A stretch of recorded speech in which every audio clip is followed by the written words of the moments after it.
Saturday. Dahil maaga nakauwi ang aming sasakyan, nagamit namin siya ngayong Saturday. Usually kasi is gabi pa siya ng Saturday nakakauwi. Pero dahil maaga nakauwi, magagamit namin siya ngayon for our trip. Kami po ay pupunta sa aming cottage prayer. Pero dahil ayan, lagi pong gutom ang mga lolo at lola nyo, nakakita kami ng burger. So we choose to eat something muna. And medyo picky na kami sa pagkain. Kaya kapag bumibili kami, gusto namin yung may meat, may veggies. Yung burger ngayon na lang namin ulit nakain. Kaya ayan, medyo enjoy po. Dahil siya yung driver, hindi siya medyo makakain. Kaya ayan, ako muna yung unang kain ng kain. Pero later on, alam ko siya naman ay akin ding papakainin. Ayan. So, isa din po yun sa role ng mga passenger princess. Magpakain ng driver.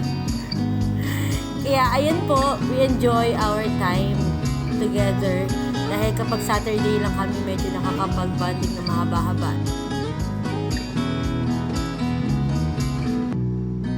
Ayan. So, look at the view. Yan po ang aming pupuntahan. Pupunta po kami ng aming cottage prayer sa Laur. And ito po yung aming mga kasama. Sinundo namin sila. Also, marami pa kami mga ibang kasama na susunduin. Ayan, si nanay. Yung iba hindi na po namin na-capture yung pick up namin sa ibang mga kasama namin. Pero nag-arrive na kami sa amin pong destination. Nung kami po ay nakarating sa aming cottage gabi na.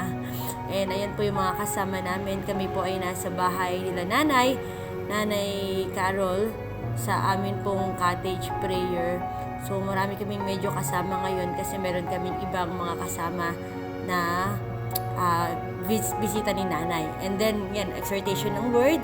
Kanina po ay nagkaroon ng testimony. And yan po si pastor, siya na po yung nagsasalita. Salamat po sa Lord sa mga salita niya na talaga pong kailangan ng buhay namin.